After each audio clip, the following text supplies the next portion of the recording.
Hi everyone, welcome to my channel. Today I'm going to be talking about something personal to me, something that I have struggled with most of my adult life, and that is how to be interesting. Not in a loud, come look at me kind of way, but rather in that quiet, grounded sense where people want to lean in, listen, and stay. I'm going to talk a little more about me as we go so you can learn more about me. I moved to England about 9 months ago to pursue my MBA. And when I first moved here, I remember sitting in conversations where everyone had something to say, an opinion, a sharp observation, and I just had one thing, that was silence. It was not because I didn't have opinions or something to say, it's just because I thought they're not worth saying. That's right.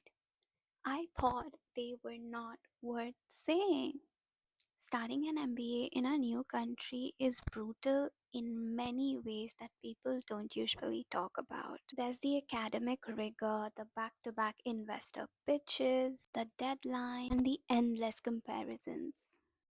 Everyone around you seems sharper, more articulate, brilliant, and if you're a quieter person and an introvert like me, this environment can be terrifying. Now, to add to that, the cultural shift. Trying to connect with people who didn't grow up like you, who don't think like you, and worse, don't even get you, can be an isolating experience. You feel like you're starting from the scratch. You don't just have to build academically, but also in building your entire personality and perspective. So, I'm gonna share a few things that actually changed me and moved me from being an introvert to actually applying myself and being more present in conversations. So, let's get real. What really changed? To me, it was when I realized maybe the goal is to live a life that's interesting to me. So I stopped trying to force conversations that weren't mine.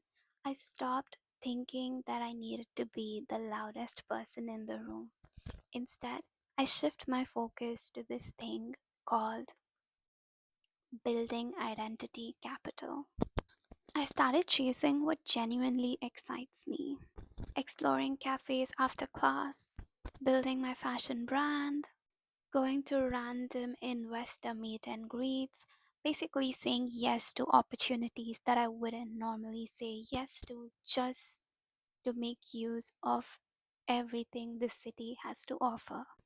And I did all this for myself, and slowly I had stories to tell. People would ask me, I saw you posted a story about LBS. What was that about?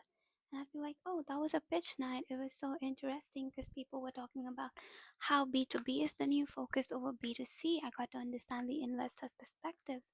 You see how I was naturally able to share my story without trying too hard to force a conversation? One of the most beautiful things that I learned was this: you don't need people to know everything about you all at once. Let people peel back your layers.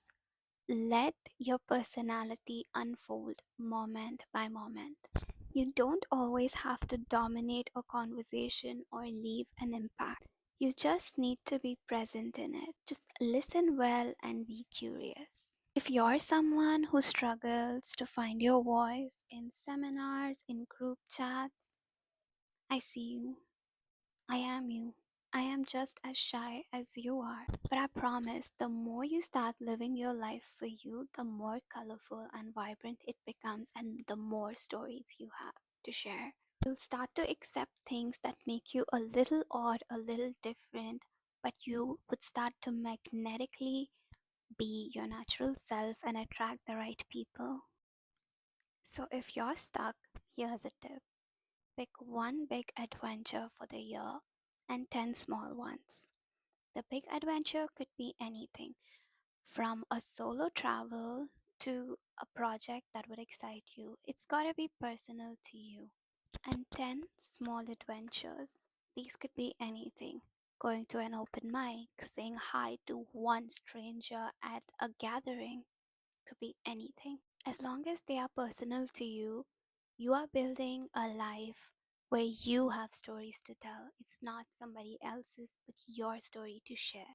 If this video resonates with you, let me know in the comments, or better, even comment the adventure that you want to take on. And if you're on a growth journey to become more you, more successful, more magnetic, and more expressive, you're in the right place. So don't forget to subscribe if you want more content on growth, mindset, just following my journey in figuring out life. Thank you.